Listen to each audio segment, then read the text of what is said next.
Madame, mademoiselle, monsieur, bonjour et bienvenue dans le magazine de la FDV, 29e édition. Bonjour à toutes et à tous, et tout de suite, retrouvons les titres du numéro de ce mois avec Gérald. Alors, au sommaire, nous découvrons, comme d'habitude, un adage, le terme penitus extranei. Vous seront ensuite présentées les actualités qui sont développées au sein du magazine de la FDV, puis la présentation de l'un des grands arrêts de la jurisprudence civile. Puis après l'interview juridique du mois, nous recevons Yann Bergeau, directeur des journées du e-learning qui se tiendront à Lyon les 23 et 24 juin prochains. Tout de suite, découvrons le terme penitus extranei. Penitus extranei. Tout à fait étranger. Expression par laquelle on désigne les tiers, c'est-à-dire les personnes demeurées étrangères à une convention. Voici la gazette d'actualité juridique de la faculté de droit de Lyon, gazette que vous pouvez retrouver en version complète sur le site de la faculté de droit virtuel à la rubrique Gazette. Alors, actualité jurisprudentielle, actualité législative, commençons par l'actualité jurisprudentielle. La prévisibilité au secours de la SNCF, c'est la première chambre civile de la Cour de cassation, le 28 avril 2011, qui nous dit que la survenance d'un dommage doit être prévisible au moment de la conclusion du contrat pour permettre l'indemnisation d'une personne qui a raté sa correspondance en raison d'un retard de la SNCF. Alors, il me semble que j'accélère à un avis sur cette question de la prévisibilité des trains, je crois, Gérald. Et oui, en effet, alors j'accélère qui, au moment des départs en vacances assez proches, choisit d'illustrer cette question de prévisibilité par un couple devant les horaires de départ qui se demandent s'ils auront ou non leur correspondance pour Asnières. Merci beaucoup. Quand la conformité constitutionnelle de l'article L112-16 du Code de la construction et de l'habitation nuit à la portée de la charte de l'environnement, c'est une QPC. Par une décision du 8 avril 2011, le Conseil constitutionnel a affirmé que l'article L112-16 du Code de la construction et de l'habitation est conforme aux normes constitutionnelles, en particulier à la charte de l'environnement et à la Déclaration des droits de l'homme et du citoyen. La servitude conventionnelle non publiée mais annexée à l'acte de vente est opposable à l'acquéreur. Par un arrêt rendu par la 3e chambre civile le 16 mars 2011, la Cour de cassation réaffirme que la servitude conventionnelle annexée à l'acte de vente est opposable aux acquéreurs, même à défaut de publication. Un courriel comme preuve de harcèlement moral, c'est la Chambre sociale de la Cour de cassation, le 22 mars 2011. Si un courrier électronique peut constituer une preuve du harcèlement moral subi par un salarié, il doit cependant remplir plusieurs conditions strictes pour être jugé recevable par la justice. Alors, je crois que cette décision a inspiré notre second dessinateur, Hervé Croze. Et oui, et puis une illustration qui se fonde dans l'actualité, puisque on est au sein d'une grande institution internationale financière et on nous dit, tiens, encore une affaire de harcèlement moral. Et la réponse est amoral, avec un soupir de soulagement. Merci beaucoup. Mandat social, vous avez dit mandat. Chambre sociale de la Cour de cassation du 1er février 2011, en application de l'article 2007 du Code civil, la démission d'un dirigeant de société qui constitue un acte juridique unilatéral produit tous ses effets dès lors qu'elle a été portée à la connaissance de la société. La méconnaissance de l'obligation statutaire de respecter un préavis peut seulement ouvrir droit à des dommages et intérêts, sauf pour le dirigeant démissionnaire à établir qu'il était dans l'impossibilité de continuer le mandat. Le juge-commissaire est compétent pour apprécier la validité d'une sûreté réelle constituée en faveur du créancier.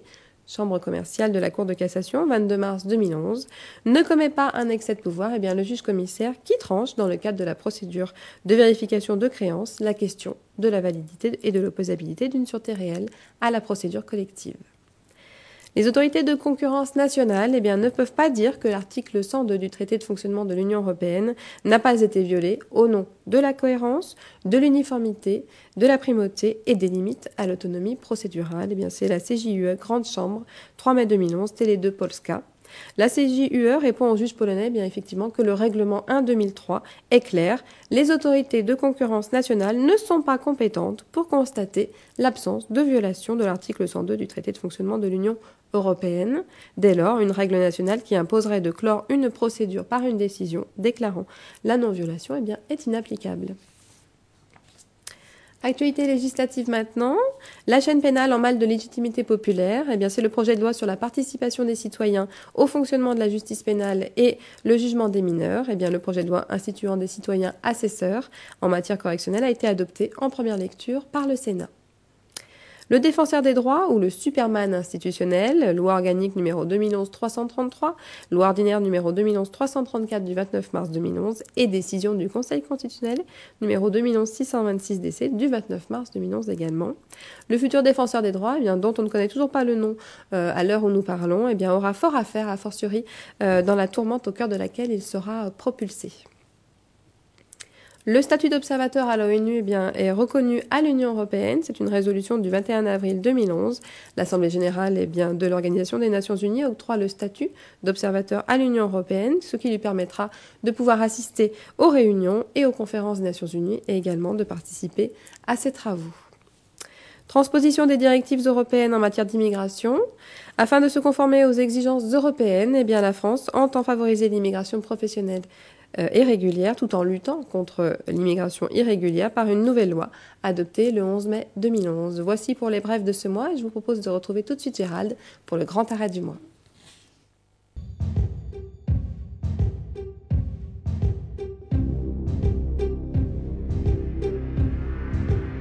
Souvenez-vous, c'était il y a bien longtemps, il y a plus d'un siècle. Depuis 1886, le Ville de Brest, un paquebot de la Compagnie Générale Transatlantique, est affecté aux lignes de Méditerranée.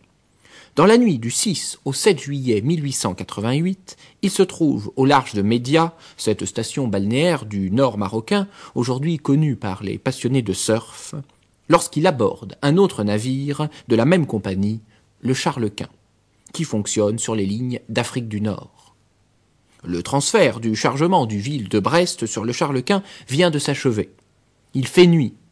La mer est d'un bleu sombre lorsque le Charles Quint, un paquebot de près de 100 mètres de long pour plus de 10 mètres de large, coule en une vingtaine de minutes. Son capitaine décède peu de temps après qu'il ne fut secouru. Si la majeure partie de la population est émue, attristée lorsqu'elle apprend ce qui est arrivé, David Ada est quant à lui énervé par la perte des sacs de laine que le paquebot transportait. Il décide donc de demander le remboursement de cette perte à la Compagnie Générale Transatlantique. Or, l'enquête n'ayant pu établir la part de responsabilité incombant à chacun des deux capitaines, la Cour d'Alger les déclare tous deux codébiteurs in solidum par un arrêt du 15 mars 1890.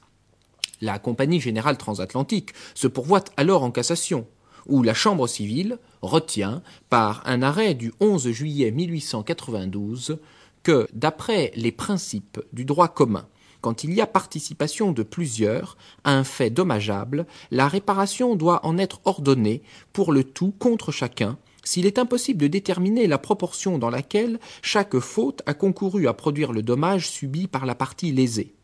Que dans l'espèce, il est déclaré que l'arrêt attaqué, que les capitaines du Charles Quint et du Ville de Brest sont co-auteurs de la collision de ces deux navires, et qu'il n'est pas possible de déterminer la part qui incombe à chacun d'eux dans cet accident. Que, dès lors, en condamnant la Compagnie Générale Transatlantique, en tant qu'armateur du Ville de Brest, à payer à Ada la valeur totale de ses marchandises, le dit arrêt n'a violé aucun des articles de la loi. Ce faisant, la Cour de cassation pose le principe de l'obligation in solidum pour les délits civils. Intéressant, non? Alors, Céline, vous avez reçu dans le cadre de votre traditionnelle interview juridique du mois le professeur Édouard Trépeau, spécialiste en propriété intellectuelle, et vous avez parlé du livre numérique et plus spécialement finalement de son prix. Voilà, exactement. Donc nous sommes revenus sur la loi du 26 mai 2011 relative au prix du livre numérique, alors qu'il s'inspire en grande partie de la loi Lang de 1981 sur le prix du livre. Eh bien, nous regardons immédiatement un court extrait. À l'origine, le texte prévoyait une extraterritorialité, c'est-à-dire l'éditeur pouvait être dans n'importe quel lieu. Ce qui était important, c'était le public français. On s'assurait une régulation homogène du marché du livre numérique au profit du public français. Le législateur a reculé parce que la Commission européenne, qui avait été saisie d'un avis, a considéré qu'une telle extraterritorialité constituait une entrave aux libertés d'établissement, liberté de circulation des marchandises, entrave non justifiée par ce texte, même si ce texte était effectivement doté d'un intérêt général. Petit parallèle, on connaît en France la chronologie des médias, c'est-à-dire diffusion en salle, diffusion DVD, diffusion télé. Cette diffusion des médias constitue une entrave, puisqu'on ne peut pas diffuser des DVD, et cette entrave a été acceptée par la Cour de justice des communautés européennes. En conclusion de ce magazine, nous recevons Yann Bergeau pour la 6e édition des Journées du e-learning qui se tiendront à Lyon les 23 et 24 juin prochains. Alors, colloque international qui se déroule sous l'égide du ministère de l'Enseignement supérieur et de la Recherche. Cette conférence, comme d'habitude, aspect académique sur la thématique formée au e-learning et formée en e-learning, mais également cette année des ateliers. Alors justement, la particularité, la nouveauté de cette 6e édition des Journées du e-learning est d'organiser en marge donc des interventions académiques, des ateliers formation. Ateliers formation que nous avons voulu très pratiques, voire pragmatiques, centrés sur les usages, afin de pouvoir mieux, pour que les intervenants, les auditeurs puissent mieux maîtriser les outils donc nécessaires dans le cadre d'un enseignement en numérique. Donc ces ateliers formation répondent aussi aux nouvelles missions de nos établissements liées au passage à l'autonomie, qui sont de la formation de personnel, donc administratif et enseignant, mais surtout enseignant. Et donc, ces ateliers formation sont par ailleurs éligibles au titre de la formation continue. D'accord. Alors effectivement, les journées du e-learning sont un colloque incontournable sur cette question. Vous accueillez de nombreux conférenciers étrangers, un public aussi très diversifié. En plus, le colloque est filmé pendant les 2 jours et retransmis en ligne et en direct sur les 2 jours de la manifestation. Alors pourquoi finalement un tel engouement sur cette question du e-learning? Pourquoi la réussite aussi de ce colloque? Et puis comment vous vous positionnez un petit peu sur ce domaine? Alors, l'originalité est sûrement ce qui fait le succès des journées du e-learning, puisque le public n'arrête pas de grossir et l'événement devient de plus en plus important. C'est cette approche pluridisciplinaire que nous avons voulu ménager, mais centrée sur les usages et non pas sur les outils. Je reprendrai un thème que nous avions élaboré et développé lors d'une édition précédente, qui était au-delà des plateformes, au-delà des outils. Donc, ce qui nous intéresse, ce sont la façon dont on peut s'approprier ces outils et les changements donc liés à la manière d'enseigner, à la pédagogie, dans le cadre de l'utilisation du e-learning dans des activités d'enseignement. Donc voilà, je dirais que c'est cette approche-là, non centrée sur les outils, qui ne fait pas la promotion de telle ou telle solution, mais plutôt qui met les acteurs au centre du dispositif d'enseignement en e-learning. Voilà. Et puis, vous évoquez en effet les nouvelles missions de l'université liées à l'autonomie. C'est aussi une manifestation organisée en inter-établissement.